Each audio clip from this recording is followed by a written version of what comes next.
Oke.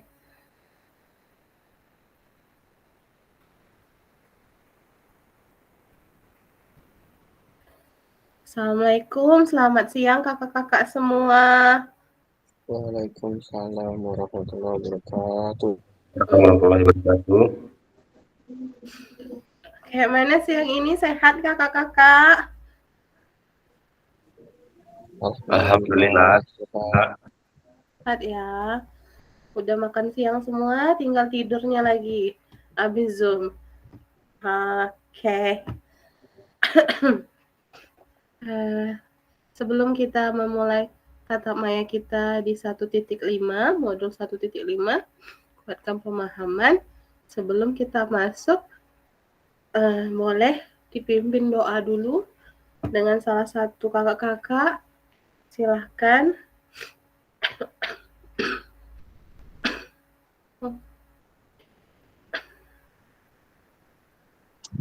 Abang ketua kelas.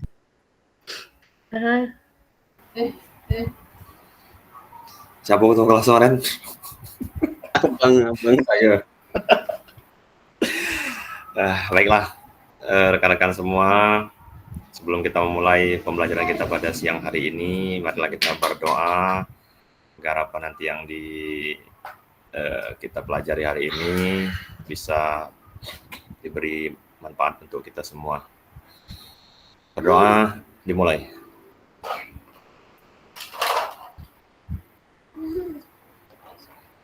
Bisa bokeh nih. Berdoa selesai. Terima kasih Kak Boy yang sudah memimpin doa. Oke, kita mulai. Nampak yang saya screen kakak-kakak? Nampak gak? Sudah muncul ya. Oke. Assalamualaikum, salam bahagia untuk kakak-kakak semua. Semoga kita lancar 1,5 jamnya, 90 menitnya lancar. Kita mulai tadi ready jam 14.15, berarti 90 menit dari sekarang. Oke, sebelum masuk ke materi, saya mau tanya sama kakak-kakak dulu. Kan udah baca LMS tentang 1.5? Udah ada?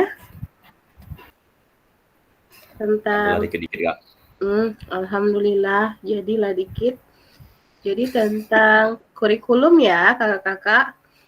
Nah, sebelum kita masuk ke situ, saya mau tanya dulu, boleh dari 1 atau 2 orang, pengalamannya selama pakai kurikulum Merdeka Belajar di sekolahnya. Boleh, silahkan.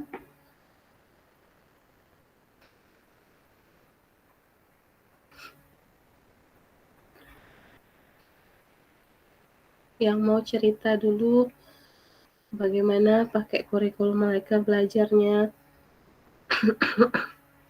apakah membantu atau tidak?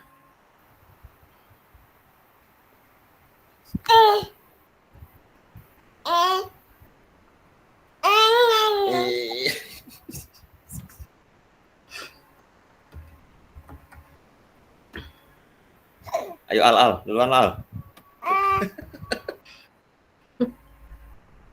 Abang lah dulu.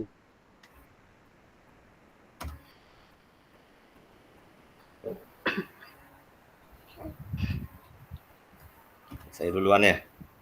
Boleh, silakan. Assalamualaikum warahmatullahi wabarakatuh. Waalaikumsalam warahmatullahi wabarakatuh.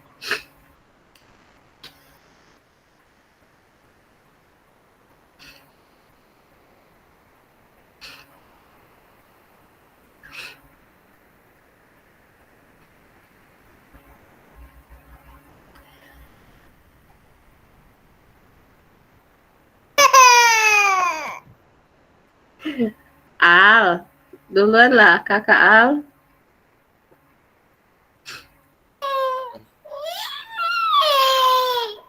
Albe duluan Al. Ini lagi nangis Al. Boleh Bang. Apa Kak tadi Kak pengalaman selama menggunakan kurikulum ya? Mereka belajar ya.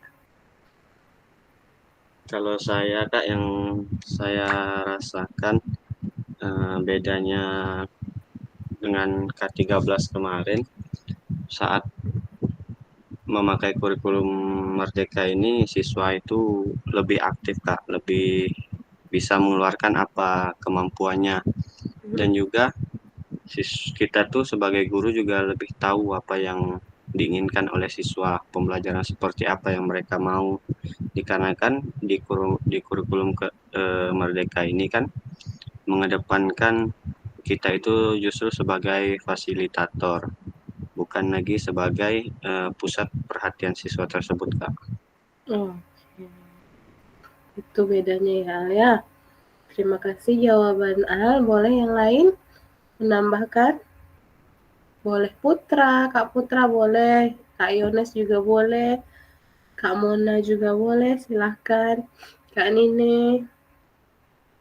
Ini yang lama ngajarnya yang banyak nih.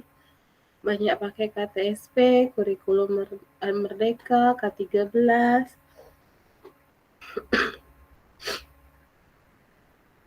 Ya, boleh. Ada? Sedikit dari saya Kak. Kalau kurikulum Merdeka ini yang saya rasakan itu dalam kurikulum Merdeka itu kita lebih diberikan ruang kebebasan lah dalam kita memberikan materi, jadi tidak terfokus materi mana yang harus kita dahulukan sesuai dengan dengan modul ajar. Itu sih yang saya rasakan ketika menggunakan kurikulum Merdeka ini. Kalau dulu dalam K13 kan itu RPP ya namanya ya. Ya. Kalau sekarang sudah modul ajar, kemudian CP, ATP, dan juga dalam penerapannya juga lebih fleksibel sih kalau menurut saya kurikulum Merdeka ini ya. Oke. Ya, itu aja Kak. Ya, terima kasih jawabannya Kak Boy. Silakan Kak Nini. Baik Kak, terima kasih atas waktunya. Saya ingin menambahkan sedikit saja tentang pendapat dari Kak Al sama Kak Boy tadi sudah tepat. Ya. Tentunya dengan adanya kurikulum Merdeka ini, kita sebagai guru itu diberi kebebasan untuk menentukan tujuan pembelajaran yang disesuaikan dengan kondisi sekolah, sarana prasarana yang ada di sekolah. Tapi ada minusnya ya. Apabila kalau seandainya dalam kurikulum Merdeka ini tidak ada kerjasama antara guru. Kalau di sekolah kami kan ada 4 guru PJOK. Harus ada kerjasama Kak. Jadi antara guru yang di fase A itu memberikan hasil apa yang didapatkan oleh siswa waktu di kelas 1, sehingga guru di kelas 2 bisa melanjutkan kembali. Nah, kalau seandainya tidak ada kerjasama antar guru itu sangat sulit Kak, gitu Kak menurut saya. Oke, kalau SD berarti nyambung gitu ya? Iya, nyambung. Oke, terima kasih Kak Nini jawabannya. Ini mulai awal nih kita sudah mulai masuk ke bahasan kurikulum. Akan dilihat screen-nya. Oke, sebelumnya saya tetap ingatkan kembali kesepakatan bersama kita, menyalakan kamera, mematikan mikrofon, hadir seutuhnya dari awal sampai akhir, menghargai waktu bersama, memaksimalkan fitur chat, klik raise hand sebelum bertanya, gangguan teknis adalah hal yang wajar. Oke, selanjutnya di sini tujuan kita di sesi ini adalah peserta dapat memahami 3 karakteristik utama kurikulum Merdeka serta keterkaitannya dengan prinsip pemikiran Ki Hajar Dewantara. 2. Peserta mampu memahami pengembangan kurikulum PJOK. Yang ketiga, peserta mampu memahami penyusunan program PJOK yang berkualitas dengan backward design. Oke. Ada 3 tadi agenda sesi ini. Aktivitas pertama kita. Backward design dalam pengembangan kurikulum PJOK. Oke. Nah, kakak-kakak di sini ditanya, dari skala 1 sampai 10, kira-kira seberapa dalam pemahaman kakak-kakak tentang kurikulum PJOK? Berapa? Dari 1 sampai 10. Boleh dijawab chat kita? Oh, oke. Kak Nini 7. Yang lain? Ini kurikulum apa ini? Merdeka. Assalamualaikum. Ya. Assalamualaikum Kak Anton. Wow. Iya. Oh, kurikulum Silahkan, merdeka. Kak. Oh, kurikulum merdeka sebenarnya ribet. Oke. Kak Anton pahamnya dari skala 1 sampai 10 pahamnya di rentang angka berapa? Untuk memahami ini kurikulum Iya. merdeka. Iya. 6 sampai 7 lah. Oke. 6 sampai 7 berarti 60% ke atas semuanya. Yang lain? Oke. Saya 60% lah, Kak. Oke. 10%. Siap. Boleh di sini? Apa tujuan dari adanya pelajaran PJOK di sekolah kita? Silahkan dijawab di kolom chat. Tujuan adanya pelajaran PJOK. Atau kalau nggak mau di chat, boleh langsung di spill. Bicara. Silahkan. Untuk mengajarkan anak-anak bagaimana itu hidup sehat. Oke. Bagaimana itu hidup sehat? Karena hidup sehat, cara hidup sehat itu lebih penting daripada yang lain. Setelah pendidikan agama ya. Oke. Karena dengan kita sakit, apakah kita bisa beraktivitas? Tidak. Sampai kita beribadah pun tidak bisa kalau kita sakit. Benar ya. Nah, Tidak maksimal ya Kak ya. Ya, tidak maksimal. Kayak kerja pasti nggak bisa. Apa bisa kita ngajar sambil sakit? Oke. Kalau ibadah masih bisa ya kan? Diakalin, nggak bisa berdiri, duduk, nggak bisa duduk, berbaring, nggak bisa berbaring, isyarat, nggak bisa isyarat juga mati. Ya. Oke, terima kasih jawabannya Kak Anton. Di sini, silakan Kak Boy. Sedikit menambahkan nggak ya, tadi apa yang disampaikan oleh Kak Anton tadi itu sudah benar ya. Sedikit menambahkan bahwa dengan adanya pelajaran PJOK di sekolah itu tentunya memberikan ruang kepada peserta didik, memberikan kebebasan ruang kepada peserta didik tentunya untuk melakukan gerak di sini yaitu gerak jasmani, gerak fisik. Nah, sehingga apa yang mereka ingin lakukan itu tersampaikan. Jadi ketika mereka di sekolah, mereka bisa melakukan permainan dalam bentuk permainan dengan teman-temannya melalui PJOK bisa tercurahkan, bisa tersampaikan dengan gerakan-gerakan tersebut. Kemudian juga dengan adanya pelajaran PJOK tentunya ini kita bisa melihat perkembangan motorik anak, tentunya dari perkembangan dia dari masa ke masa itu tentunya, dan juga kita tahu tahap perkembangan ini mulai dari awal dari kelas 1, kalau untuk SD kan kelas 1 sampai kelas 6 tentunya itu dan juga untuk sebagai penguatan mental juga sih Kak, dari sisi psikologisnya Kak. Tentunya dengan mereka dengan adanya pelajaran PJOK tentu ini menunjang mereka untuk pelajaran yang lain juga. Coba kita bayangkan kalau di sekolah itu tidak ada pelajaran PJOK. Anak tidak diberikan ruang untuk mereka berkreasi dalam melakukan gerakan-gerakan fisik.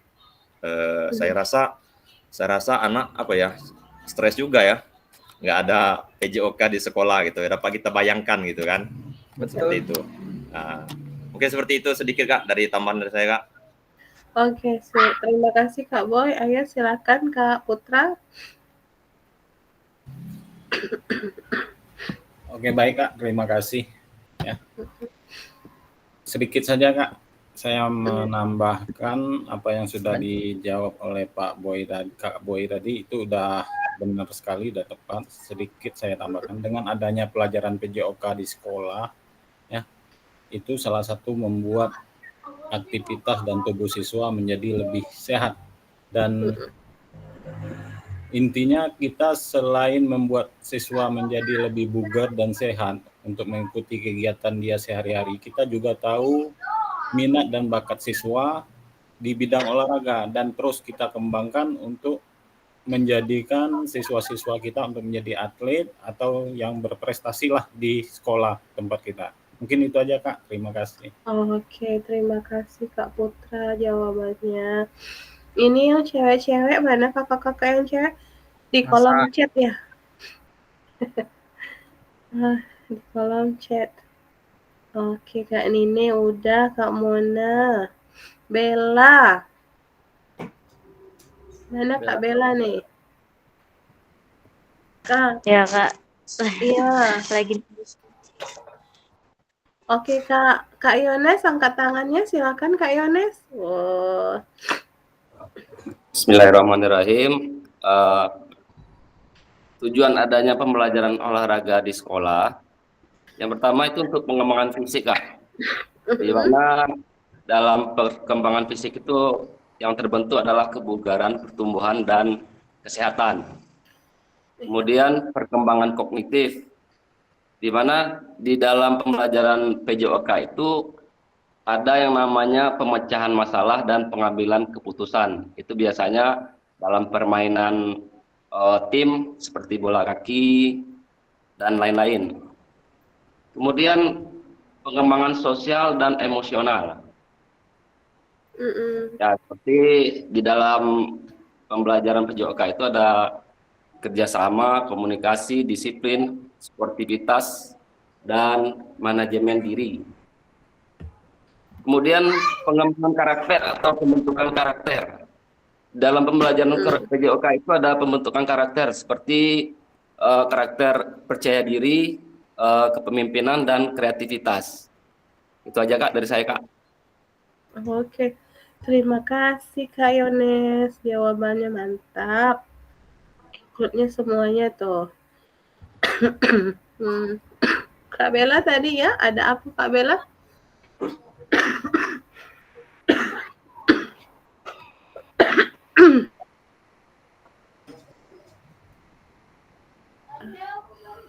Oke, tak bacain dulu dari Kak Nini. Nih Kak Nini menganggap tujuan PJOK itu mengembangkan anak secara keseluruhan melalui kegiatan jasmani, bukan hanya fisik, tetapi juga mental, sosial, dan emosi. Sama nih, kayak Kak Yones tadi bahasanya. Oke, Kak Mona membentuk motorik fisik, disiplin, dan kebugaran peserta didik.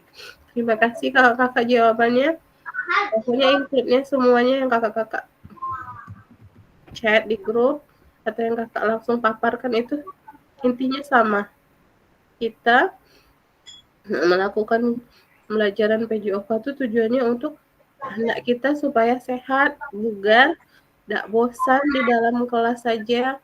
Ada mata yang harus dirilekskan, jadi untuk melihat alam di luar. Oke, lanjut ke capaian pembelajaran PJOK, kurikulum Merdeka Belajar. Yang pertama, mengembangkan menerapkan, mengevaluasi. Yang kedua, dukungan. Ketiga, membangun dan menerapkan keterampilan sosial dan emosional benar. Yang keempat, sikap positif untuk aktif secara jasmani sepanjang hayat sampai selesai hidupnya.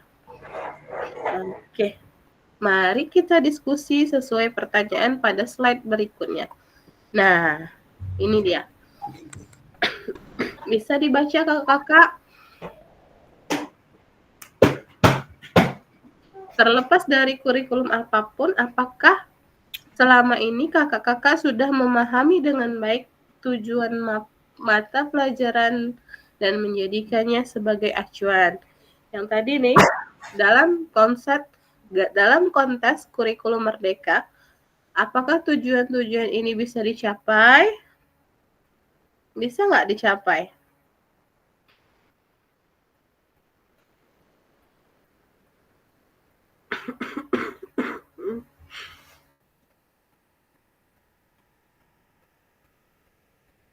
Oke, memahami tujuan umum penting sebagai acuan untuk memahami muara akhir pembelajaran. Untuk mencapai tujuan umum ini, pemerintah kita sudah menurunkan ke dalam CP, capaian pembelajaran, dan mempersilahkan guru untuk menurunkannya lagi ke TP. Bagaimana memastikan agar pengajaran yang kita lakukan benar-benar menyasar tujuan pembelajaran? Nah, ini tentang backward design yang tadi saya sebutkan. Ada 3 nih, identifikasi capaian pembelajaran, menentukan metode penilaian, dan merencanakan pengalaman pembelajaran dan strategi pembelajaran. Sudah, kita masuk ke aktivitas kedua kakak-kakak. Boleh dibaca kakak Al? Kurikulum berbasis standar. Manakah yang benar definisi di bawah ini? Kurikulum merupakan seperangkat aktivitas untuk menguasai keterampilan. Buku teks peserta didik dapat dikatakan adalah suatu kurikulum. Kurikulum adalah suatu standar untuk mengetahui apa yang peserta didik harus pelajari, meliputi keterampilan, pengetahuan, dan sikap.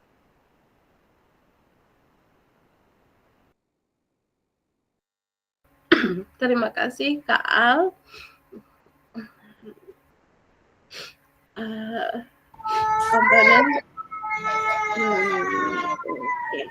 Komponen kurikulum pada satuan pendidikan, pelaksanaan kurikulum merdeka belajar. Asesmennya, penggunaan perangkatnya, kurikulum satuan pendidikannya. Nah, kakak-kakak, ini saatnya bercerita bagaimana kakak-kakak menyusun kurikulum tentang PJOK. Ada kendala apa aja? Atau di satu sekolah itu ada 4 guru olahraga yang tujuan akhirnya pasti yang senior yang mengerjakan, yang juniornya yang mengerjakan. Jadi seniornya nggak mau tahu harus selesai. Pengalaman kakak-kakak dalam penyusunan kurikulum boleh di-spill di sini, dibahas di sini. Apa? Bapak. Hah? Kanton. Oke. Boleh kakak-kakak, gimana sih pengalaman kakak nyusun kurikulum PJOK? Kalau nggak mau dipaparkan langsung boleh di kolom chat. Kalau malu ngomong. Tapi harusnya nggak malu bicara, biar kita sama-sama tahu, berbagi pengalaman.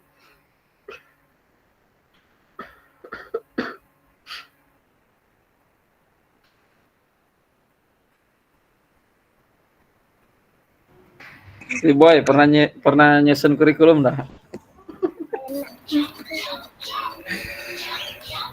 Kalau kurikulum itu kan cakupannya luas Kak ya. Iya. Kalau Modul lah, mungkin lebih ke modul kita. cerita lah Kak ya. Kalau Boleh. untuk mungkin kalau secara keseluruhan ya, kurikulum itu di awal-awal ya, kurikulum itu kan saya belum tahu tuh apa itu. Kalau di waktu awal-awal kan masih kurikulum sebelum K13 apa sih? K13 saya masuk KTSP ya. Iya. Ya itu saya belum tahu apa itu RPP, apa itu apa namanya itu silabus. Nah itu saya cari-cari tahu kan, saya cari info dengan guru-guru senior, mencari gimana sih cara menyusun RPP kan. Seiring waktu ya, jadi saya sudah sedikit mengetahui bagaimana bentuk RPP lo itu ini loh. Nah ini apa saja cakupannya ini gitu kan, silabus itu ini. Nah penerapannya dari silabus itu dapatlah RPP gitu kan, seperti itu. Nah perangkat itu seiring dengan perkembangan zaman juga sampai saat ini, sampai ke kurikulum merdeka ya, alhamdulillah sedikit demi sedikit lah, walaupun belum menyeluruh Kak ya.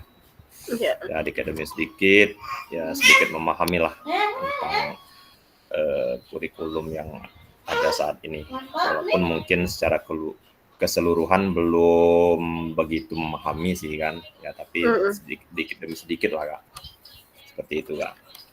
Itu ada kerjasamanya dalam satu sekolah, berapa orang guru PJOK-nya? Iya Kak, tentunya ada kerjasama Kak dengan guru PJOK. Ada di sekolah saya itu senior juga Bapak Epneldi, yang juga senior saya berkolaborasi juga dengan beliau kan, bagaimana menyusun modul yang benar itu seperti apa gitu kan. Nah, itu sering berkonsultasi juga dengan beliau kan, dan juga dengan teman-teman yang lain di grup Kakak Gor kami kan. Berbagi informasi dengan Kak Antoni juga nih, senior juga nih kan. Paling lama. Kak Nine juga kan. Kebetulan kami satu apa juga nih, Kak Mona juga, Kak apa juga nih, Kak Bella kan, satu Kakak Gor. Satu Kakak Gor. Jadi kami saling berbagi informasi juga nih mengenai perkembangan kurikulum saat ini Kak. Iya, nampaknya kakak Gor ini, KKG PJOK ini aktif nih ya, yang untuk di kota ya. Alhamdulillah sih Kak, walaupun belakang ini kita belum ada Kak, apa Kak Anton ya, belum ada nih tempat nih. Iya maklum. Ya mungkin karena juga kesibukan dari ketua Kakak Gor kami, si Kak Frans juga kan, selaku fasilitator juga kan beliau kan di PKG. Mungkin ya kesibukan yang padat, jadi ya benar Kak Frans, jadi mungkin padat juga beliau. Udah mundur deh. Jadi kami bisa maklumi juga kan. Seperti itu Kak. Udah mundur Pak Boy. Oh, tapi belum Pak Boy udah datang ya. Pak Boy udah datang ya. Kemarin dia belum sempat datang. Mundur Kak Fransnya, Kak Anton yang naik. Terpaksa. Oke, woi mantap. Terpaksa dinaikkan. Keren. Soalnya nggak ada yang mau nyalon. Oke, terima kasih Kak Boy jawabannya. Boleh yang lebih senior di atas Kak Boy ini, mungkin Kak Anton nih paling lama nih ngajarnya nih. Nyicip KTSP ya Kak? Nyicip. Nyicip. Oke, gimana Kak? Kalau saya tuh mau kurikulum berbentuk apapun, tergantung gurunya yang ngajar. Oke. Karena kalau kurikulum RPP apapun itu, perangkat ajar itu hanya untuk laporan kita ke atasan, ke dinas. Adapun di lapangan, balik lagi ke individu. Kalau individunya kreatif, ngajarnya enak. Balik kalau individunya nggak kreatif, tinggal ambil bola nih, main bola sana udah. Seperti itu. Tapi yang saya baca sekarang, kurikulum terlalu sering berganti karena apa? Karena kepentingan politik. Iya, baru kita mulai paham dengan kurikulum 13, udah ganti lagi. Jadi kalau yang saya dengar, itu dikarenakan kenapa berganti kurikulum? Karena maklum negara Konoha ini kan begitu. Oh, kakak ini salah satu netizen nampaknya nih. Iya, Ya. kita guru jadi korbannya masalahnya. Baru kita mulai paham, udah ganti lagi, ulang lagi dari awal. Iya, benar. Kita yang jadi korban sebenarnya, kita guru. Ya. Kita guru dan anak jadi korban karena kepentingan yang di atas, bagi-bagi cuan. Pembaharuan lagi, gurunya lagi, siswanya lagi. Kalau saya jujur, saya ngajar itu untuk praktek. Saya nggak ngikutin apa yang saya pelajarin di buku. Misalnya itu bab 1 kita prakteknya bola besar gitu kan. Yeah. Nah, kita ajari tentang di buku misalnya sepak bola, basket, voli gitu kan. Saya nggak ngajarin itu. Karena kalau saya ajarin itu, yang aktif cuma yang cowok. Dan yang aktif itu pun cuma yang hobi olahraga. Nih kakak nih jawabannya tuh untuk Zoom kita kemarin nih, adil gender nih seharusnya nih. Iya. Ya kan Kak? Cocok nih. Makanya saya sejak 2014 sampai sekarang itu saya ngajar selalu permainan tradisional di lapangan. Oh iya, permainan tradisional. Nah, begitu permainan tradisional kita ajarkan, semua bergerak. Yang itu anak kutu buku, anak yang lemot-lemot, itu main semua. Bergerak semua, bermain semua. Nanti pas ada pengawasnya gimana Kak? Solusinya? Solusinya ajak nongkrong di kantin.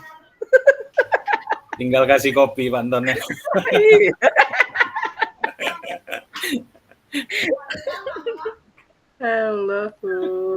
Oke.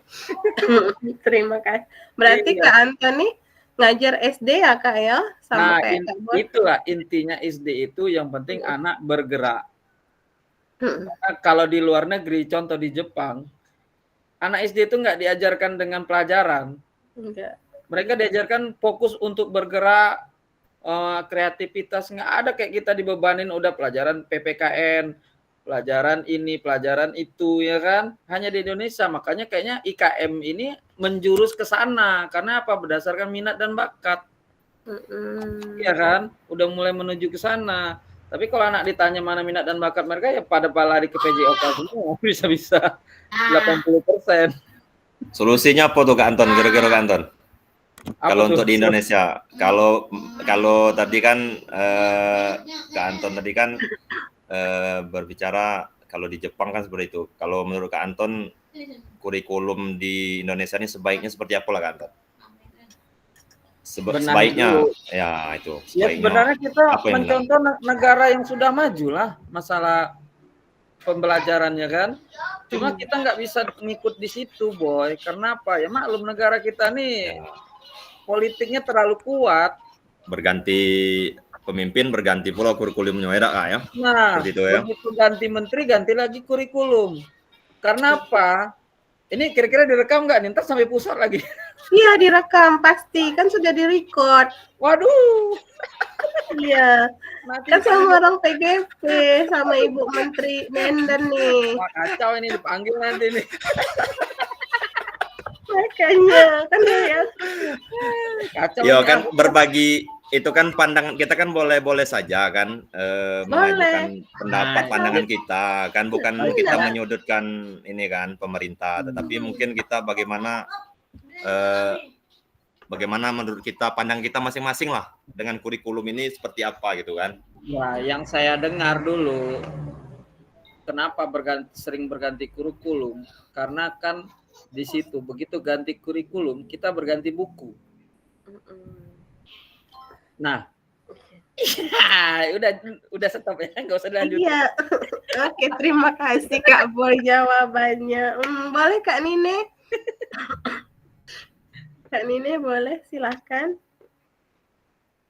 Kak Nine, raise hand tuh. Oh itunya, mikrofonnya Kak Nine. Oke, terima kasih Kak. Iya, saya. Ini Kak Anton ini luar biasa pembahasannya. Karena beliau ini orang yang aktif dan Iya. Dan peduli kritis. dengan dunia pendidikan dia betul. Kritis. Tapi Berpikir Kak Anton, kritis. ada yang mau disampaikan sedikit karena kurikulum Merdeka ini terbentuk itu karena kemarin kita ada pandemi ya Kak Anton ya, karena pandemi jadi kita sempat vakum beberapa tahun.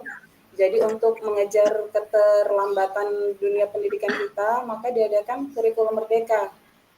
Jadi materi-materi apa yang esensial yang harus kita sampaikan, tidak seperti kurikulum K13 kemarin kan struktur jelas ini harus alurnya seperti apa. Kalau di kurikulum Merdeka kita diberi kebebasan untuk mencapai tujuan pembelajaran tadi, karena kita harus mengejar ketertinggalan sejak pandemi kemarin gitu Kak Anton.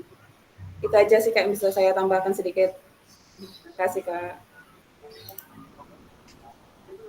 Nah, di progres cewek-cewek ini, ada lagi yang mau nambahkan tentang pengalamannya menyusun modul atau kurikulum PJOK selain kakak-kakak yang tadi?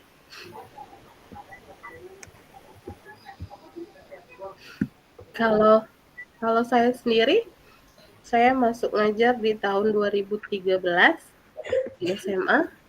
Kemudian ada senior saya, almarhum Pak Tanjung, Bu Asrita, Pak Sarizal, sama Bang Robi, Safri Robi, itu angkatan pertama kalau nggak salah saya di Porkes. Jadi saya pun mengalaminya. Intinya yang baru datang buat modul kah, buat RPP kah. Jadi yang di atas aman-aman saja. Kemudian di bawah saya datang lagi yang baru. Ada Fuad, ada Epri, ada Bang Deki. Jadi mereka pun kayak gitu juga mengalami apa yang saya rasakan. Tapi di satu sisi saya ngerasa gini, saya terlalu dibuai untuk dikerjakan sama adik-adik di bawah saya. Terus sayanya jadi ngeblank. Sayanya jadi yang harus belajar lagi dari awal, yang harus ngolah lagi dari awal. Kayak mana itu kurikulum, kayak mana itu modul, atau kayak mana itu RPP atau silabus. Jadi saya ngerasa rugi sendiri dulu. Jadi sekarang belajar lagi, mulai dari awal.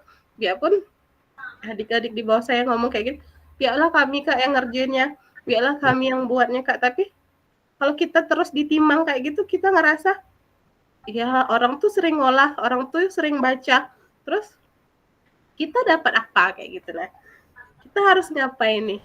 Tinggal duduk santai saja, terus sudah jadi modul, sudah jadi RPP atau silabus. Sekarang saya ngerasain rugi sih sebenarnya kalau kita ditimang-timang sama yang di bawah-bawah yang mau ngerjain semuanya. Jadi kita harus, ya kita punya diri kita sendiri, ya kita harus belajar, kita harus ngolah lagi. Gitu menurut saya. Jadi memang penting. Beda-beda sih situasinya. Kak Boy, Kak Anton SD, kalau saya SMA, dan kita kalau khusus ya SMA, di SMA saya disorot nih. Jadi kok pemanasannya lamonian? Itu yang nyorot tuh bukan guru olahraga, tapi guru-guru yang ngerasa cemburu mungkin. Karena enaknya ngajar olahraga ya. Kok happy gitu, nah nggak kayak ada beban. Orang tuh keluar ngajar bete mukanya, sayu segala macam, lemas. Kalau kita nggak di lapangan, wah jadi apapun yang kita perbuat pasti disorot. Kalau untuk di sekolah saya, jadi kalaupun untuk kita buat permainan tradisional dari awal sampai akhir, kami kan 3 jam nih, kami 3 JP langsung. Jadi itu include-nya 45 menit, hampir 2 jaman lebih. Nanti dibilang main terus, katanya kayak gitu. Terus mana lebih pintar mereka daripada kami sebenarnya kayak gitu. Sampai ke pembelajaran olahraga rekreasi pun ada salah satu guru yang ikut nih. Silakan Kak Anton, yang ikut mantau nih apa kegiatan kami di olahraga rekreasi. Kan luar biasa. Itu sih pengalaman untuk masalah PJOK di SMA, beda ya sama di SD gitu. Atau di SD ada masalah apa yang monggo silahkan. Sama-sama kita bahas nih. Enak nampaknya. Mungkin permasalahannya tiap sekolah beda-beda sih Kak ya. Ya, Iya, iya. kalau di SMA mungkin ya seperti itu. Bahkan mungkin ada yang sama sih sebenarnya. Ada yang guru di bidang studi atau guru kelas yang lain menganggap guru PJOK itu apa sih, guru PJOK itu main aja gitu kan. Anaknya keluar udah kasih bola. Jadi mereka berpandangan kepada guru PJOK itu seakan-akan kita itu hanya bisa kasih bola ke anak main itu kan. Nah, itu aja, padahal bukan hanya sekedar itu gitu kan.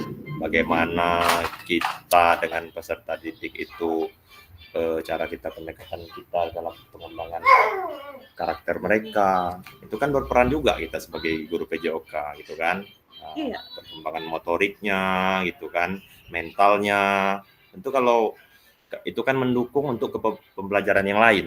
Nah, coba saja kalau PJOK itu tidak ada di sekolah, bagaimana sekolah tersebut? Apakah sanggup guru yang lain itu mengcover? Saya rasa jawabannya tidak. Saya saja kalau seandainya saya tidak masuk misalnya kan, tidak masuk nih, 1 hari saja tidak masuk, wah itu menjadi apa ya, perkara besar menurut saya. Itu terkadang ada saja tuh yang kemarin si Boy tidak masuk tuh, itu guru itu gini. Anak-anak.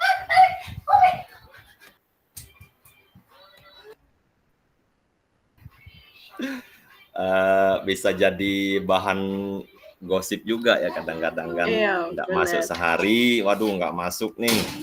Jadi guru kelasnya yang yang menghandle gitu kan. Nah, kewalahan juga kan baru 1 hari. Bayangkan kalau di sekolah itu tidak ada PJOK gitu kan.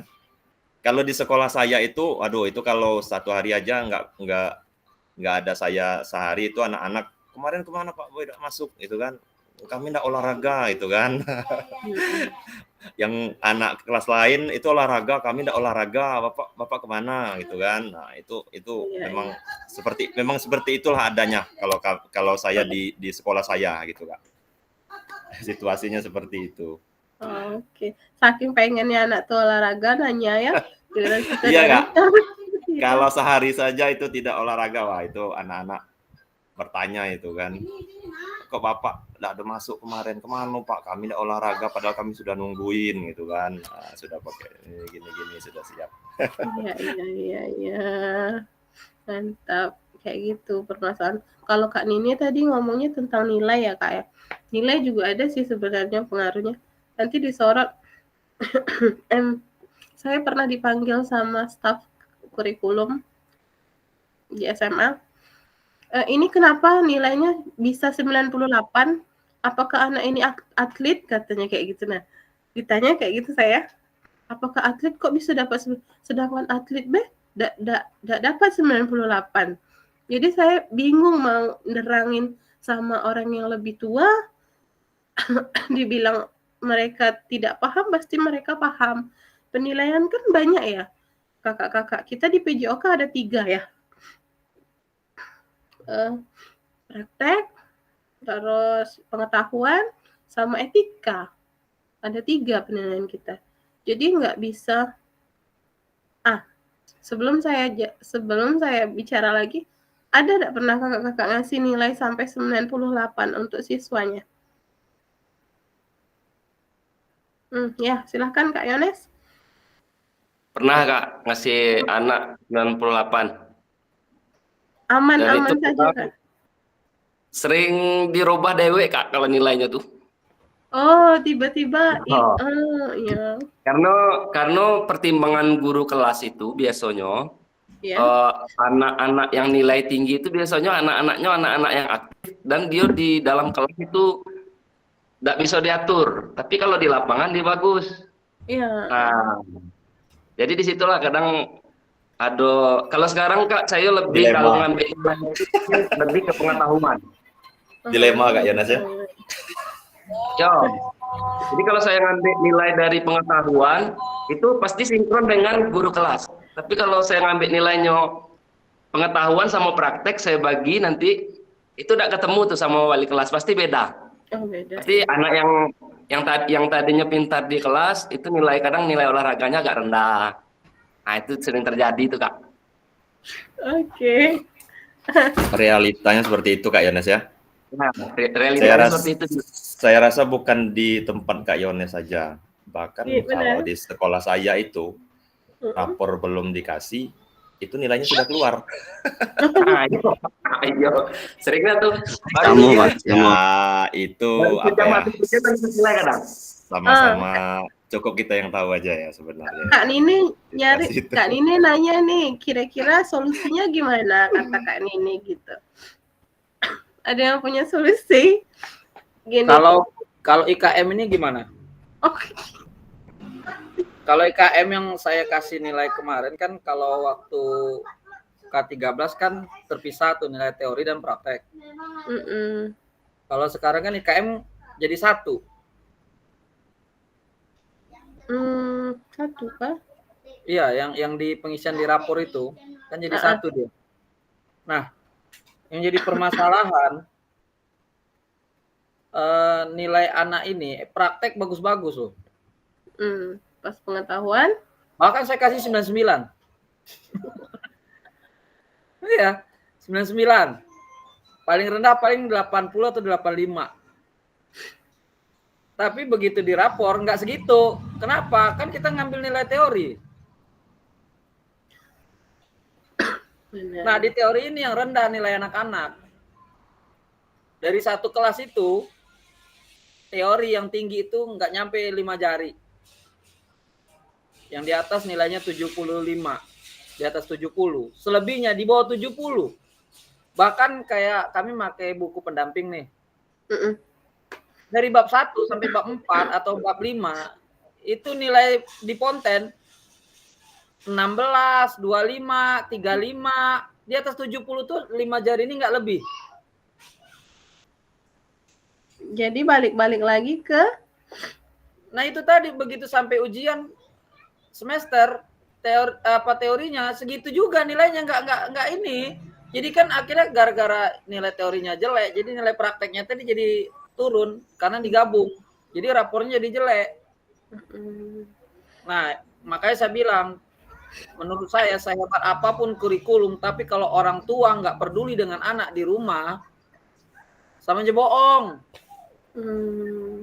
Peran orang tua penting. Iya, ya, benar. Kita peran penting, tapi kebalik orang tua sekarang justru merasa kita yang lebih penting. Ya, menyerahkan ke gurunya. Iya. Dia menyerahkan sepenuhnya. Menyerahkan sepenuhnya enak boy, terima apapun ini. Kadang nyerahin ke guru tapi disentil dikit protes. Ya kan? Dirapiin sedikit rambutnya protes. Tapi nyerahkan seluruhnya ke guru. Guru kelas, bukan guru PJOK, boy. Iya. Dan nyerahkannya ke guru kelas, bukan guru bidang studi.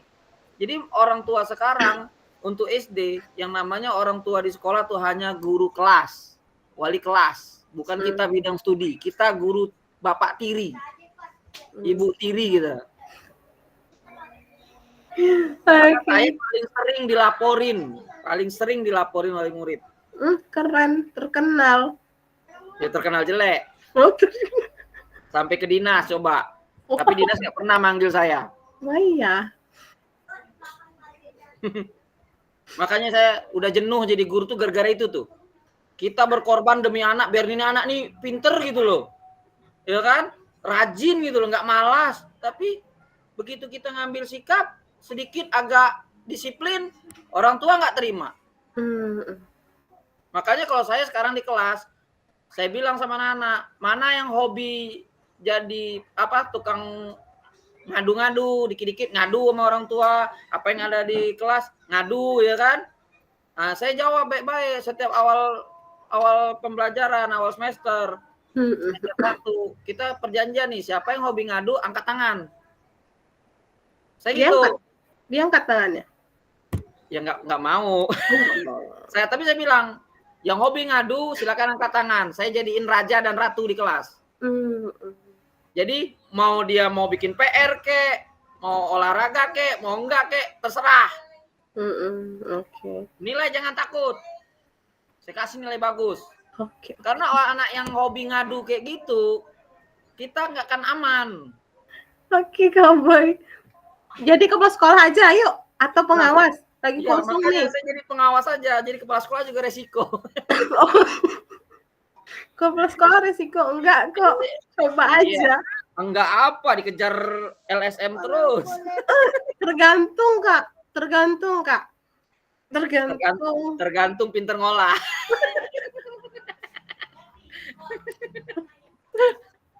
Saya dapat 4 kepala sekolah yang sudah ganti-ganti di SMA. Ada satu kepala sekolah yang LSM ya bahasanya. Karena dia ngerti hukum, makanya dia pinter. Makanya saya kalau besok harus nih jadi pengawas, harus jadi kepsek dulu minimal setahun. Saya cari tangan kanan yang ahli hukum. Oke. Iya. Tidak dimakan ya. Betul. Untuk tiket pesawat anaknya kuliah aja nyarinya ke kepala sekolah. Nah, jadi luar biasa lah. Apalagi sekolah yang besar-besar kan, kayak SMA 5, kayak SD saya. Itu LSM ngincar terus itu. Iya. Untuk target. Sebenarnya kalau kita jadi kepala sekolah nggak apa-apa, cicip aja kakak. Nggak susah kok. Tapi ya kaki sebelah di penjaros, sebelah lagi. Kaki sebelah di penjaros. Iya, benar. Nah, untuk yang masalah nilai wali kelas, izin ya kakak-kakak. Karena pengalaman pribadi sebenarnya, ibu saya wali kelas di SD, ibu saya ngajar. Jadi buat nilai, mah ini anak nih turun ya nilainya segini. Soalnya anaknya kurang aktif gitu. Pengaruh ya? Iya, dia nih yang mencolok. Jadi memang kayak gitu, kayak mana ya? Memang kan wali kelas yang paling lama untuk melihat anaknya. Tapi kan kalau untuk pelajaran olahraga kan sama bapaknya sekali-sekali. Jadi udah tahu sifat anaknya, sikap anaknya. Jadi kalau ada satu mapel yang tinggi tiba-tiba itu mengganggu rankingan pastinya. Ya kan ini ya. Jadi kalau diminta solusinya, ayo kita jadi senior ini nih. Paling lama kita ngajar baru berlaku itu. Ya, kalau yang muda-muda yang baru nih masih banyak nih. Masih banyak dikritik, masih banyak. Sebenarnya orang tuh sayang sama kita. Sayang. Tapi cara penyampaian mereka itu yang enggak mikir perasaan kita aja. Ya sayangnya tuh Kak. Ya, soalnya sehari datang teh kita dicari. Anak yang nyari. Ya Pak Anton. Iya, anak yang nyari. Iya. Ada orang tuanya. Tidak cari wali kelas kadang. Ayo, terganggu dia istirahat dia. Iya, Bu bapaknya enggak ada Bu, kita olahraga apa gitu ya. Ya itulah, mereka enggak masuk, kita bisa gantiin. Ya kan? Kita bisa duduk di kelas, apa yang kamu pelajari hari ini, ya kan? Yang sampai mana kita bisa lo ngisi. Tapi begitu kita nggak masuk, bisa nggak mereka gantiin kita di lapangan? Nggak bisa. Jadi memang enaknya tuh punya ruangan olahraga tersendiri Kak, nggak ada di dalam kantor, jadi nggak nampak. Nggak mau capseknya. Nggak mau dia ngasih ruang khusus gitu. Coba. Iyalah kakak-kakak, mantap nih. Panjang lagi cerita kita nih, baru aktivitas kedua. Enak begibah. Oke, ada pertanyaan selanjutnya. Apa saja yang selama ini kakak-kakak anggap menjadi sesuatu yang bernilai untuk dipelajari murid di kelas? pembelajaran yang bernilai tentang olahraga untuk siswa. Apa tuh contohnya tuh? Masuk pertanyaan saya nih? Nyampe dak? Nyampe. Di share screen ya Kak, biar mungkin bisa di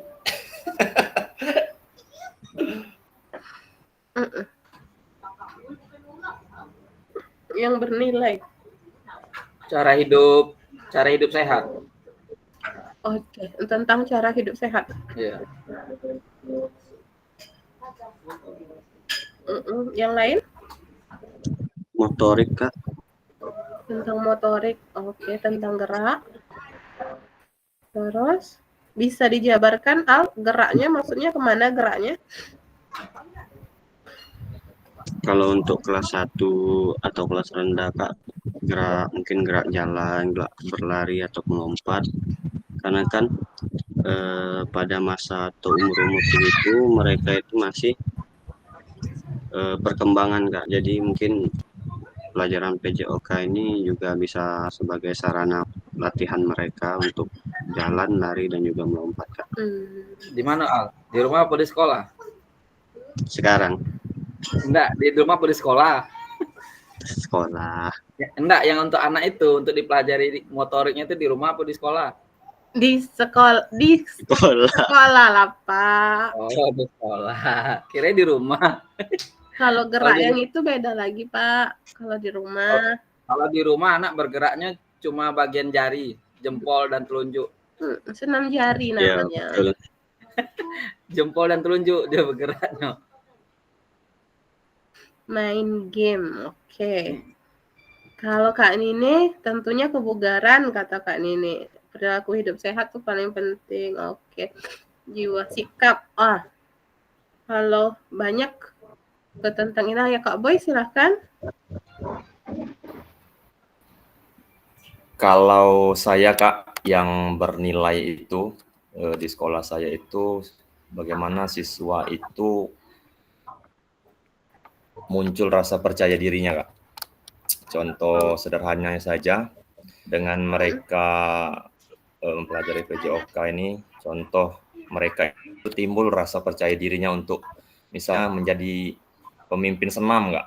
Nah itu menurut saya itu sangat bernilai itu Kak. Mereka menawarkan, bahkan mereka menawarkan diri, Pak besok kelas kami Pak ya yang jadi ini jadi apa namanya pemimpin di depan Pak ya, biar saya aja Pak ya. Nah, itu kan menunjukkan bahwa sikap percaya diri mereka itu udah muncul nih. Jadi tanpa disuruh mereka sudah menawarkan diri langsung gitu kan. Jadi mereka udah merasa pengen tampil di depan gitu kan.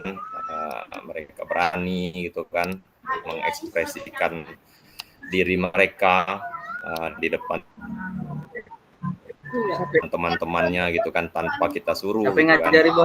Walaupun ini memang lebih cenderung ke cewek sih kalau senam ini, memang kalau yang cowok agak kurang. Siapa yang ngajari senam? Kalau yang ngajari guru PJOK nyolak, Bang. Siapa lagi? Tidak mungkin guru kelas kan? Bukan ngasih. Saya sendiri. Bukan ngasih video ya. Tidak mungkin nyuruh guru kelas kan? Ada? Enggak. Ngasih video beda. Saya kalau senam itu saya kasih ini, Kak. Saya bikin senam kreasi. Jadi setiap anak saya kasih kelompok, bagi kelompok besok ini saya kasih challenge nih. Jadi itu jadi penilaian juga untuk mereka. Jadi penilaian praktek. Jadi saya bagi kelompok besok minggu depan kita ini ya pengambilan nilai senam ya. Jadi setiap kelompok kalian harus ini melakukan gerakan senam ini. Boleh gerakannya kalian kreasikan masing-masing gitu. Nah, jadi itu jadi motivasi untuk mereka itu, Kak. Nah, dipakai untuk mereka. Nanti siapa yang yang bagus nanti ditampilkan pada saat hari Kamis, saya bilang gitu kan, ditampilkan bergantian gitu. Jadi mereka itu merasa termotivasi ya, muncul rasa percaya dirinya itu melalui kegiatan. Mungkin seperti itu Kak, yang menurut Senamnya itu udah jadi dikreasiin atau kreasi itu dari awal yang kosong bisa. langsung dikreasi buat sendiri atau gimana Kak Boy?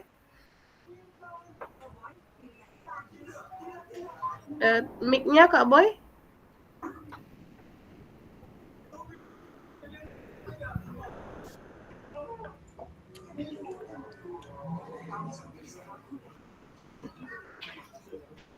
Kak Boy mikrofonnya mati.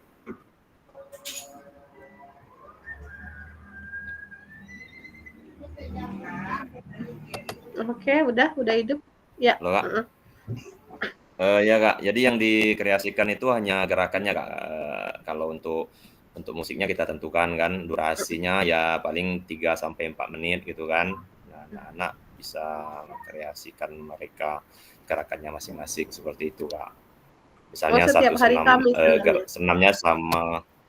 Kalau kami di SD itu setiap hari Kamis itu senamnya. Kamis. Untuk di 93 Kak. Itu 5 hari kerja ya Kak Boy di SD-nya? Ya, Senin sampai Jumat. Ya, untuk dinas kota, Senin SD, SMP, dinas kota sampai Jumat. Dinas kota yang negeri itu sampai Jumat, kecuali yang swasta mungkin ya. Kalau swasta mungkin masih Sabtu 6 hari kerja. Itu pulangnya sore ya Kak? Atau gimana? Absen sore Kak. Sampai jam 4.15 itu Senin Rabu. Kamis jam 4. Kalau Jumat itu jam 11. Jam 11 absen. Jam 11. 5 hari. Maksudnya itu absen. Ya. Tapi kalau anak pulang jam berapa Pak Boy? Iya, maksud saya itu. Kalau anak Kak, ya kalau untuk anak itu jam 12.15 itu sudah pulang ya, kecuali kalau ada ekskul kan seperti pramuka itu biasanya jam 1:30 sampai jam 2 atau drum yang tertentu aja kan, drum band gitu, kami ada juga ekskul drum band. Mantap. Ya Kak Nine, silakan Kak Nine. Mau nanya ke Kak Boy Kak. Oh boleh, silakan. Tadi yang untuk senam itu kan diadakan challenge, mereka mengembangkan senam kreativitas ya Kak Boy ya? Membuat perancang sendiri gerakan-gerakannya gitu ya? Gerakan-gerakan jadi saya sendiri. berikan kebebasan ke anak gitu Kak. Kadang juga anak-anak itu kan ada yang mungkin belum, Pak kalau kami ngikutin YouTube aja gimana Pak? Nggak apa-apa gitu kan. Jadi kita berikan kebebasan. Ada yang mau kreativitas sendiri boleh gitu kan. Jadi kita berikan ruang Kak Nine seperti itu Kak. Biar anak itu bebas itu di awal tahun pembelajaran atau gimana Kak? Di awal tahun pembelajaran? Iya, dapat ketemu Ramadan lah. Tahun pembelajaran Kak Nin. Iya. Karena kan iya Kak. Kelas berapa Pak Boy? Kalau untuk kelas 456 Kak Anton, karena kebetulan saya mengajar di kelas tinggi kan. Kalau Pak F di kelas rendah, saya ini ditempatkan terus di kelas tinggi sama kepala sekolah nih. Oh, enak lah. Ya mau tidak suka ya harus dijalani kan, karena itu sudah profesi gitu kan. Ya kita jalani secara profesional kan. Ya seperti itulah Kak Anton di 93. Oke. Terima kasih Kak Nine, Kak Boy, Kak Anton, mantap keren. Kalau di SMK Kak Putra gimana? Iya Kak. Mati dulu. Kalau di SMK-nya gimana Kak Putra? Kalau di SMK ya SMK 3, apalagi kalau SMK 3 kan sekolah kejuruan. Kebanyakan ya kalau di perbandingan antara ceweknya dengan cowoknya ya lebih banyak cowoknya. Terus sekitar mungkin perbandingan sekitar 90% 10% lah, 90 sama 10%. Beda kalau dengan SMK 1, SMK 2 itu lebih mending cowok ceweknya. Kadang ngajar itu kan di kelas itu ada satu cewek, selebihnya dari 30 siswa, satu cewek, 29 cowok semua. Itu. Kelas perempuannya satu. Iya. Karena kalau di SMK itu kan ada 9 jurusan Kak, itu beda-beda jurusannya. Ada yang mungkin kalau ceweknya yang lumayan banyak itu ada di jurusan ya kayak jurusan gambar, ya, jurusan geomatika, mungkin itu lumayan ceweknya. Gitu. Tata boga ada? Tata boga nggak ada Pak Anton. Oh, ada lagi? Nggak ada. Nah. Kalau pembelajarannya tentang senam gimana, yang laki-lakinya 29, perempuannya 1 tuh gimana tuh? Nah, alhamdulillah sampai sekarang saya belum pernah meminta siswa untuk masalah senam Kak, untuk memberi materi senam. Saya seperti yang dibilang Pak Boy tadi, saya belum pernah menyuruh siswa untuk menciptakan sebuah senam. Cuma dulu pernah, saya melihat tergantung siswanya, kelasnya. Kalau kelasnya itu lumayan dominan perempuannya, karena kita tahu itu bisa mungkin kita bagi perempuannya dengan laki-lakinya, nanti yang cowoknya bakalan ngikut. Tapi kalau dominan cowoknya itu nggak bakalan tercipta senamnya. Betul. Saya kasih senamnya juga, tunggu minggu depan selesai. Cenderung cewek senam nih.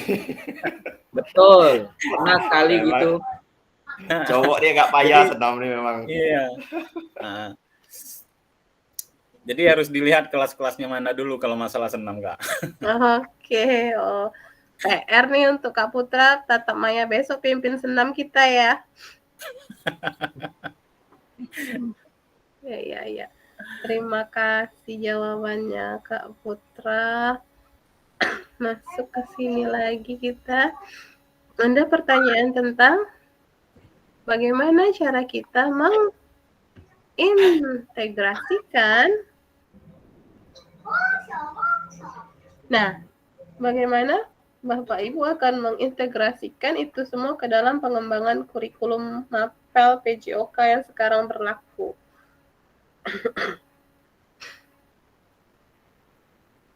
Gimana caranya?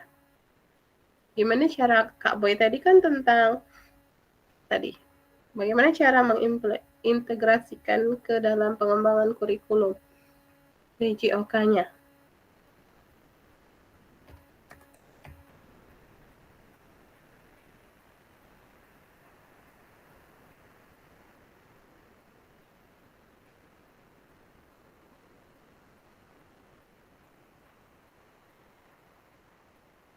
Ya Kakak, boleh langsung ke bahasa atau kita chat di kolom.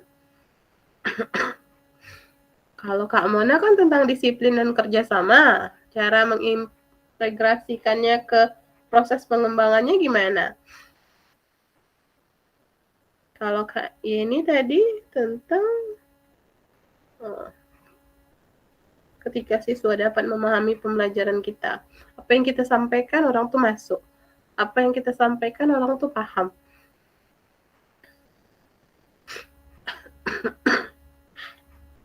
Ya kakak-kakak, silahkan. Siapa yang tidak bersuara dari tadi nih? Kak Mona. Mona. Iya Kak. Ya. Bagaimana cara hadir? Bagaimana cara Kak Mona mengintegrasikannya? Tadi saya tulis di chat disiplin dan kerjasama. Kalau disiplin itu seperti membuat kesepakatan kelas. Contohnya misalnya kan di pelajaran PJOK diberi jam untuk mengganti pakaian seragam olahraga berapa menit. Nanti kalau yang terlambat diberi hukuman. Seperti itu, Kakak. Nah, yang lain silahkan.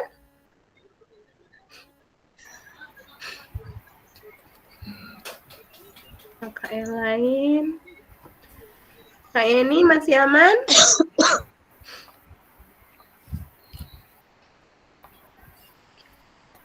Kak Nini jawab melakukan pendekatan kompetensi holistik dan inklusif dengan cara melibatkan peserta didik dalam pembelajaran dan juga memenuhi kebutuhan dan harapan siswa. Balik lagi kakek kita masuk pasti ke ujungnya Ki Hajar Dewantara. Oke, terima kasih Kak Eni. Jawabannya. Lanjut. Kita masuk ke sini. 6 faktor yang mempengaruhi pengembangan program PJOK. 1. Kebutuhan atau karakteristik peserta didik. Konteks masyarakat. 3 waktu, 4 alokasi, jam pelajaran, 5 cakupan, dan tahapan.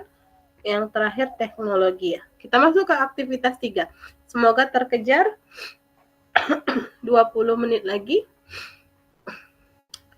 Karakteristik utama kurikulum Merdeka dan artikulasi KHD dalam pendidikan nasional. Nah, KHD ada yang tahu? Ini dibahas. Ki Hajar, kan? Ki Hajar Dewantara. Ki Hajar Dewantara, iya. Ada lulusan Baru guru dengar juga penggerak nih, Kak. di sini? Ada lulusan guru penggerak di sini? Ada di kelas kita? Calon. Calon. Oh. Calon guru penggerak. Angkatan? Nggak ada maksudnya. Calon semua. Oke. Atau di PPG ada belajar tentang Ki Hajar Dewantara?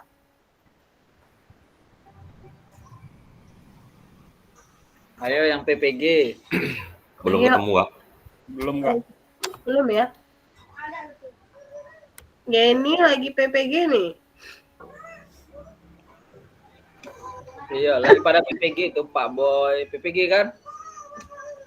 Oh, Alhamdulillah sudah, Kak Anton. Oh, sudah ya? Sudah. Oke, mantap. Tinggal cairnya aja lagi ya, Kak Boy. Atau udah cair? Oke. Mari kita diskusikan pemikiran Ki Hajar Dewantara secara lebih jauh dan mengaitkannya dengan karakteristik kurikulum Merdeka. Boleh dibaca Kak Yones? Taruh situ. Kak Yones boleh dibaca? Ada Kak Yones? Hilang dari peredaran? Oh. Oke. Yang Bella, mana Bella? Kak Bella. Iya, Kak. Tolong dibacain Kak Bella. Iya, Kak. Ya, terima kasih. Ki Hajar menggarisbawahi bahwa maksud pendidikan adalah menuntun segala kodrat yang ada pada anak-anak agar mereka dapat mencapai keselamatan dan kebahagiaan yang setinggi-tingginya baik sebagai manusia maupun sebagai anggota masyarakat. Oleh sebab itu, pendidik itu hanya dapat menuntun tumbuh atau hidupnya kekuatan kodrat yang ada pada anak-anak agar dapat memperbaiki lakunya atau bukan dasarnya, hidup dan tumbuhnya kekuatan kodrat anak.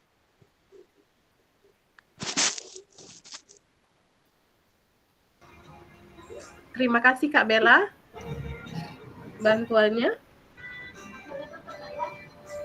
Oke. Ada yang tahu makna Ki Hajar Dewantara tentang pembelajaran menurut Ki Hajar Dewantara? Siapa bisa speak? Apa tuh menurut Ki Hajar Dewantara pembelajaran itu?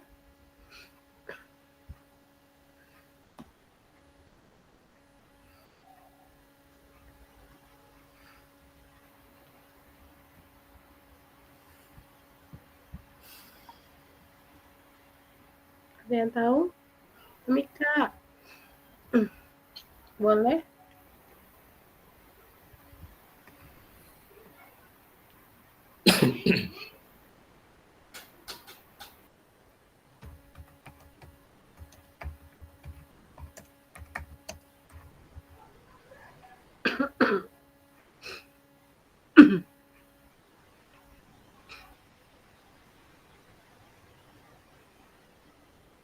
Dua jam kemudian, silahkan diisi kolom chatnya.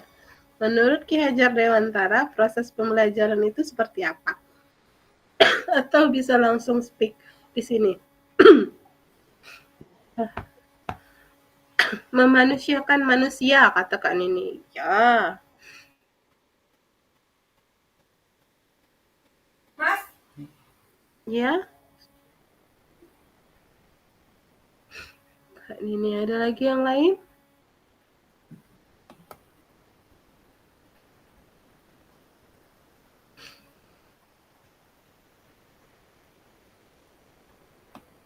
Al, tolong kalau jatuh kelakuannya Al, ambilin satu. Siap, Kak. Kocok pakai telur ayam kampung kan, obat ya? Coba demam. Oh iya. Apa tuh Al?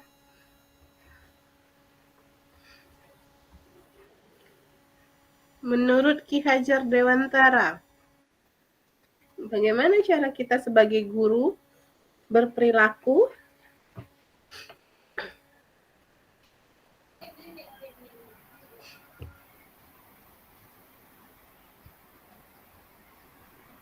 nggak tahu Al? Kok geleng-geleng?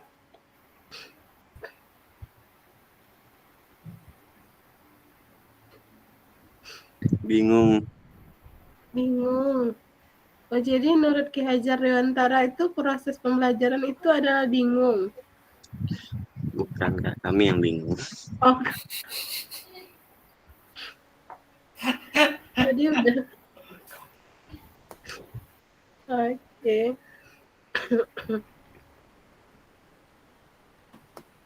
Nini bilang belajar sesuai bakat dan minat. Nah, kalau belajar sesuai bakat dan minat, jika siswanya tidak berminat dan tidak berbakat, bagaimana cara kita mengatasinya? Apakah tidak ada proses pembelajaran di situ?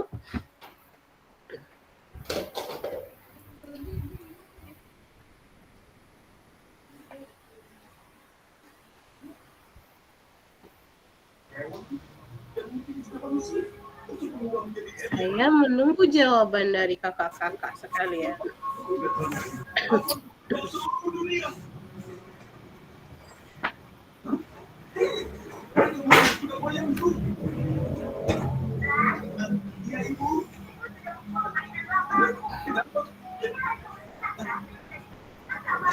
Bagaimana caranya Kak Nini?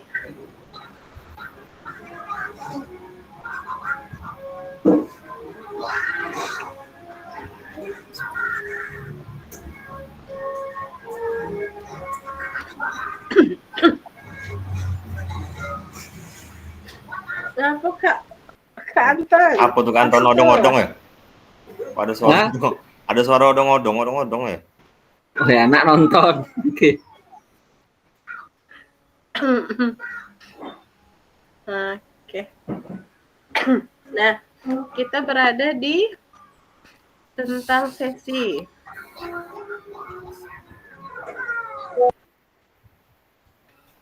Kita belajar di sini lagi. Jadi menurut Ki Hajar Dewantara itu belajar sesuai bakat dan minat ya Kak Nine ya. Ada proses pembelajarannya, Kak Yeti bilang memerdekakan manusia dengan segala aspek kehidupan, baik secara fisik, mental, jasmani, dan rohani.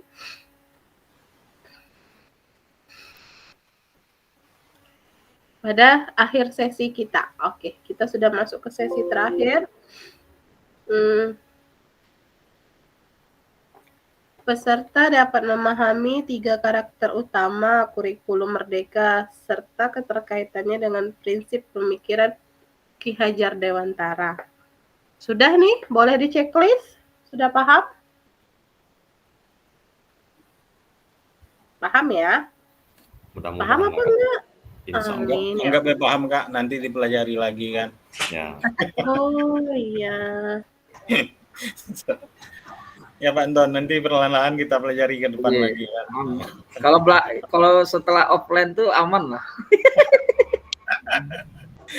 Yang kedua, peserta mampu memahami pengembangan kurikulum PJOK. Gimana? Checklist? Aman. Terus, peserta mampu memahami penyusunan program PJOK yang berkualitas dengan backward design. Tadi ada yang tulis di WA, belum paham. Bagian mana Kak Nini yang belum pahamnya? Biar dijawab sama Kak Anton sama Kak Boy atau sama Kak Putra.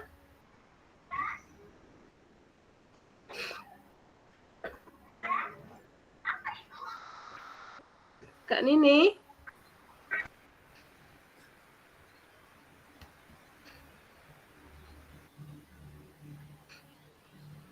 Ini untuk yang pertama, kedua, atau yang ketiga?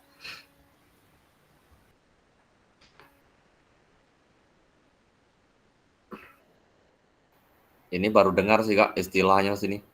Apanya? Saya baru dengar nih istilah backward design.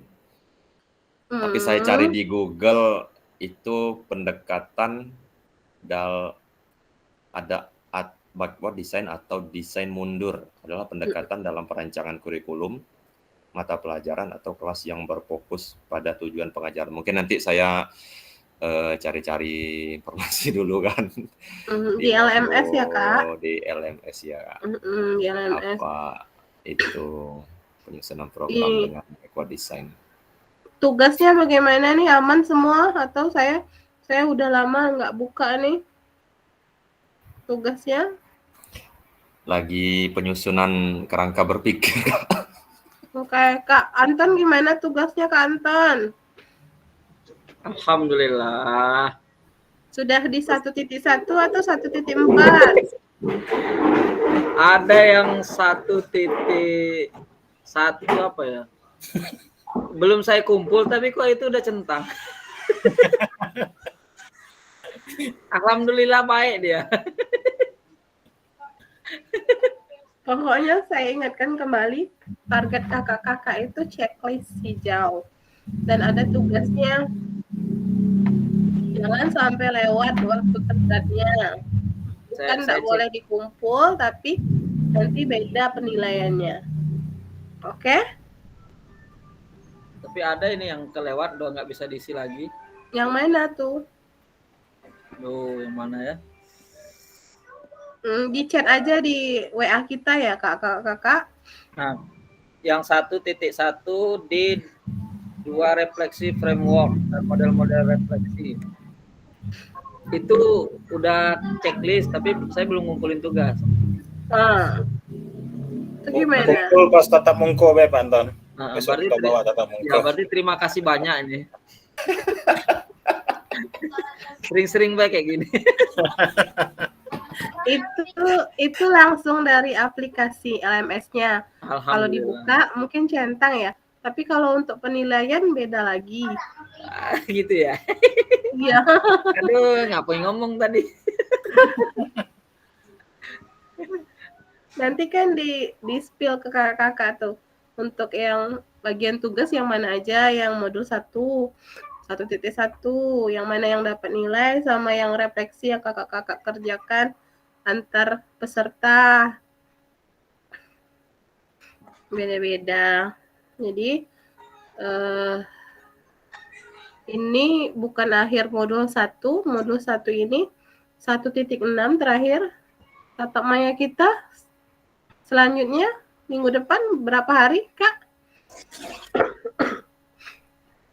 Tolong ingatkan lagi. Takutnya saya lupa. Ada saya kirim ke grup kan kakak-kakak? Ada Kak? Ada ya. Yang Kak Boy bilang salah hari ya? Minggu salah depan Salah tatap tanggal. muka. Salah tanggal aja Kak. Masalah tanggal aja. Ya di bulan November. Jadi minggu depan berapa kali tatap muka Zoom? Kamis dah untuk minggu depan nih. Kalau tidak salah sih, coba dicek gitu. Kamis ya? Cuman Kamis. Kan Senin apa Kamis ya? Senin. Kamis, Kak. Kamis ya, Kamis. Satu kali cuman minggu depan. Iya, 1 kali. Kamis 3 perencanaan pembelajaran PJOK 1. Ya, 1 tatap maya. 1.6, bukan? Perencanaan pembelajaran PJOK nih 1.6 enggak ya? Kayaknya ya. Berapa JP itu, Kak? Berapa JPL?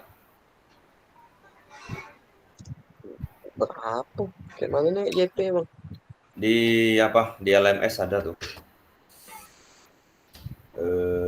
Kalender.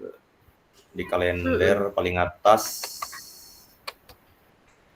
Di kalender paling atas. Di ini.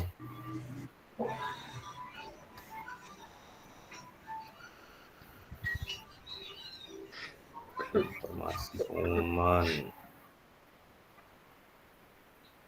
Nggak mau terbuka dulu di kalendernya. Di kalender tuh ada tuh Al. Berapa JP ya?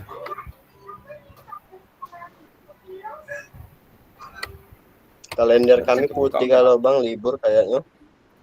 Putih semua.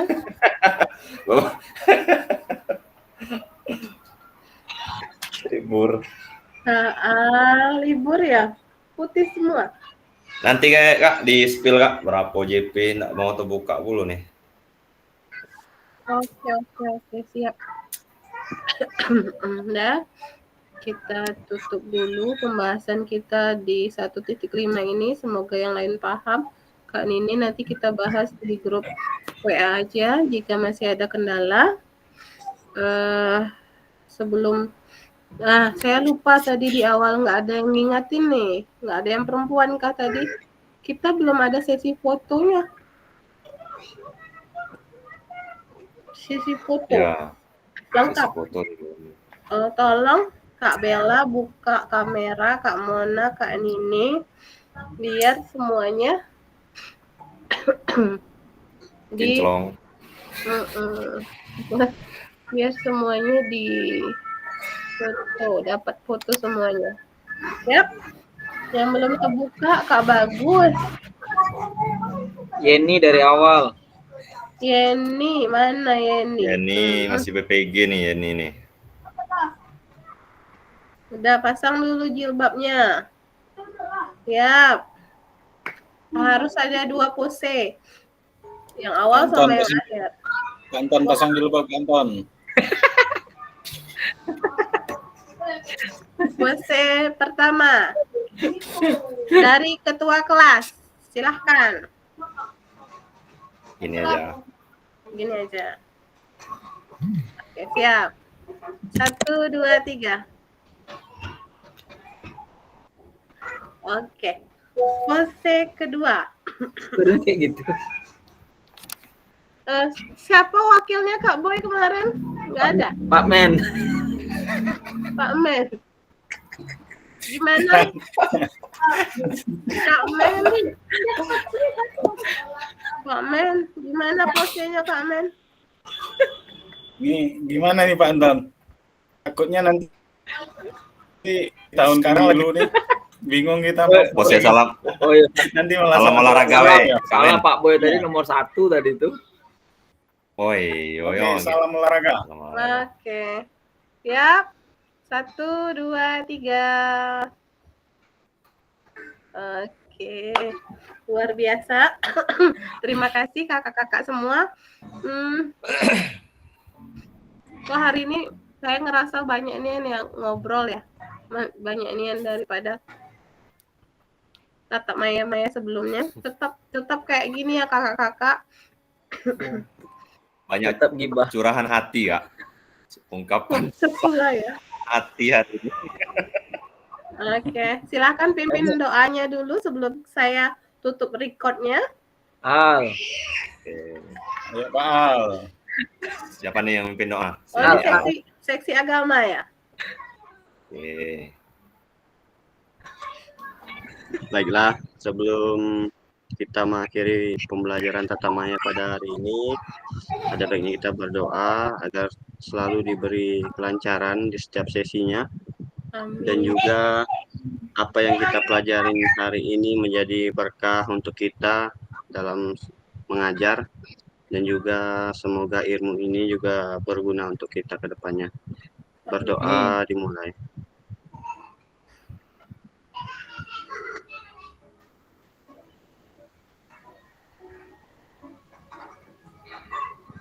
Selesai.